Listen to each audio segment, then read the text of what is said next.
Bonjour et bienvenue sur Mobility TV pour aujourd'hui une thématique autour de la mobilité partagée et plus précisément la rentabilité, les modèles économiques. On voit qu'il y a des réussites, des échecs, donc on va en parler, c'est de comprendre un petit peu quelles sont les recettes, les recettes du succès, les clés du succès avec vous, Florent Roulet. Bonjour. Bonjour, Merci d'être avec nous sur notre plateau. Vous êtes associé au sein de la banque d'affaires Bryan Garnier & Co. Vous êtes en charge des sujets de mobilité. Exactement. Ça tombe bien, c'est pour ça que vous êtes là. Ouais, sur les sujets principalement liés au financement des acteurs de la mobilité Exactement. et aux fusions-acquisitions. Et c'est voilà. Et donc vous êtes la personne parfaite pour ce sujet qu'on avait envie d'aborder sur vraiment effectivement des acteurs que l'on reçoit d'ailleurs sur Mobility TV. On voit passer des levées de fonds, on voit aussi parfois passer des redressements judiciaires. Il y a un vrai sujet de rentabilité sur ces nouvelles mobilités, mobilité partagée. Pour poser le décor, là en 2025, comment vous présenteriez les choses? Il y a eu des évolutions, il y a eu des succès, des échecs. Est-ce que malgré tout, on se dit que là, on commence à avoir un peu de maturité sur le modèle à adopter pour qu'on puisse justement durer sur quelques années? Pour moi, oui. C'est-à-dire qu'on a eu des années sur, on va dire, 2021, 2022, 2023, où il y a eu pas mal d'investissements dans ces acteurs de la mobilité, sur les nouvelles formes de mobilité, qu'on parle d'autopartage, qu'on parle de micro-mobilité. On voit tous dans la rue des vélos partagés, des trottinettes partagées ou des scooters électriques. Tous ces acteurs-là ont eu la capacité sur ces années-là de lever beaucoup d'argent. C'est mon métier de les aider à se financer, donc on a pu vraiment les accompagner. Ceux qui ont eu la meilleure exécution, ceux qui ont réussi à démontrer leur business model, ont réussi à passer cette étape-là sur les derniers mois. Ceux qui malheureusement avaient levé trop vite, avaient voulu croître trop vite, malheureusement, c'est l'exemple de Virtuo, c'est l'exemple de Cityscoot, qui sont des noms qu'on connaît assez bien, qui, comme vous le disiez, sont en redressement judiciaire ou ont mis la clé sur la porte, parce qu'ils n'avaient pas réussi à passer ce cap. C'est pas forcément un problème de bons produits aux bons endroits, d'usage, etc. C'était plus développement il faut savoir prendre son temps, c'est un peu c'est exactement le message. Ça. Pour moi, c'est le produit. Plusieurs ont le même produit, plusieurs ont l'argent pour faire du marketing, pour dépenser, pour se faire connaître. C'est ensuite arriver à trouver, on parlait de rentabilité, les modèles qui font qu'on arrive à passer ce cap et à ne pas avoir besoin de lever de l'argent régulièrement. Le financement, il se trouve que dans les 2 dernières années, le financement était plus difficile pour tous les acteurs de la tech. Voilà. Et c'est ça. Et ceux qui ont réussi à passer ce cap, nous, c'est ceux-là qu'on veut accompagner, évidemment, parce que notre objectif, c'est de continuer à les faire croître. C'est intéressant parce qu'effectivement, en termes de produits, d'image, justement, ces deux exemples-là, Cityscoot, Virtuo, c'était plutôt positif. Exactement. Mais je vous donne l'exemple de Cityscoot, que tout le monde connaissait dans un environnement, en tout cas Paris, Lyon, Toulouse. À la fin, ils avaient voulu aller trop vite à l'étranger, dépenser trop en marketing. Ils avaient réussi à faire des levées stratosphériques. Malheureusement, ils n'ont pas réussi. Et ils ont été repris à la barre du tribunal du commerce par un acteur espagnol qui s'appelle Cultra, que les gens connaissent moins, mais qui est un acteur très rentable. Tout ça parce que ces gens-là, ils ont 10-15 ans d'exécution sans faute. Et c'est pour ça qu'ils ont repris un des acteurs qui était quand même emblématique. Oui, effectivement. Et donc, au-delà du positionnement produit, il y a cette logique un peu plus coulisse forcément qu'on voit moins quand on est comme ça dans les rues. Une marque ou une autre, on ne se rend pas forcément compte. Il y a des modèles qui arrivent à évoluer. On peut parler notamment par exemple de Lime, à Paris notamment aussi. Lime est un très bon exemple. En fait, moi le premier, je vous avoue, quand Anne Hidalgo et les équipes de la mairie de Paris ont fait la votation pour bannir les trottinettes, j'étais un grand utilisateur de trottinettes Lime, je me suis dit pourquoi? Et je me suis dit ces acteurs-là vont mourir demain. J'avais tout faux. Parce que tous ces acteurs-là, ils se sont réinventés sur le vélo partagé.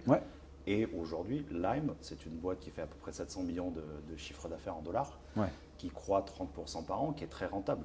Et donc, en fait, on sait si même à Paris sur les vélos partagés, c'est ça. Très rentable pendant les Jeux Olympiques. Vous voyez, pendant les Jeux Olympiques, vraiment tout le monde, à la fois les touristes et les gens qui venaient, utilisaient des Lime. C'est une boîte juste par rapport à mes métiers qui réfléchit à des introductions en bourse parce qu'ils ont réussi à prouver leur modèle économique. Et c'est quelque chose que, pour moi, Lime est un des leaders de ces nouvelles mobilités et leur introduction en bourse serait un très bon signal pour tout ce marché.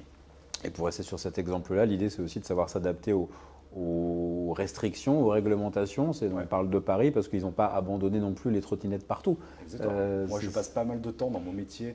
Garnier est une banque d'affaires pan-européenne. Donc moi, je passe mal de temps, par exemple, à Londres.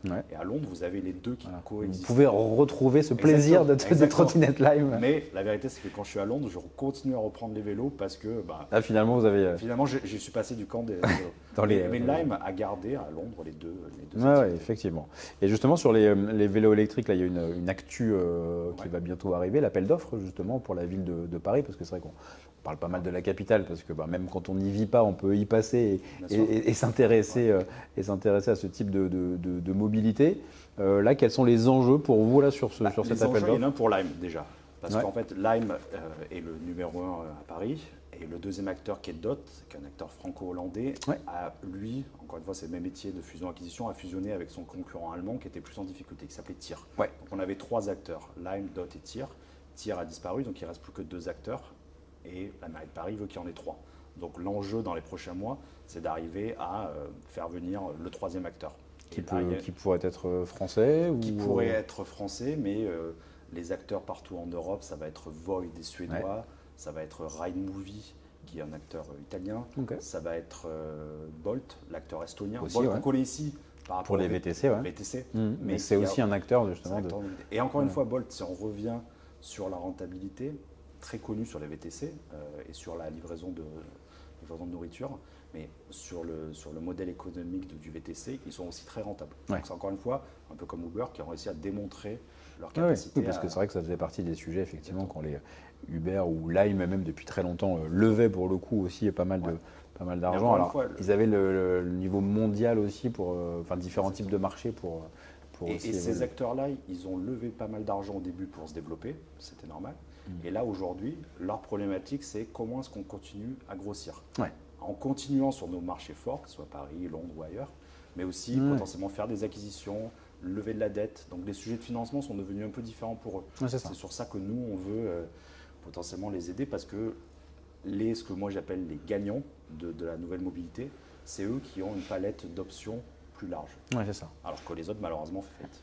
Et est-ce que là, on se dit que 2025, c'est une année où les choses vont justement se normaliser, une sorte de consolidation qui a eu lieu, ou est-ce qu'il y a encore peut-être des sujets par-ci par-là, ou est-ce que là, pour l'instant, les acteurs qui sont là, a priori, c'est ceux qui sont amenés à décoller, a priori? Je pense que 2023-2024, c'était la phase de les mauvais ou ceux qui étaient en difficulté qui ont fait faillite. 2024, 2025, 2026, c'est ces grands acteurs, c'est Bolt, c'est Coultra, c'est Lime. On va avoir vocation à racheter des acteurs qui étaient purement locaux. C'est-à-dire que vous allez avoir un leader au UK, un leader au Danemark. Bolt vient de faire une acquisition au Danemark, où l'acteur local, qui n'avait pas vocation à s'européaniser, ils l'ont racheté. Donc je pense que c'est ces gros acteurs qui vont continuer à racheter les acteurs plus locaux. Eh bien, parfait. Merci pour ce tour d'horizon. On y voit bien plus clair parce qu'effectivement, parfois, on peut se poser des questions sur… C'est bizarre, ce produit était pourtant très efficace et une bonne réputation, une bonne image, mais derrière, il y a le business model, l'évolution. Et au moins, ça permet d'y voir plus clair dans ce panorama des différents acteurs de la mobilité partagée. Merci à vous, Florent Roulet, et au plaisir de vous retrouver sur Mobility TV. Merci et à bientôt.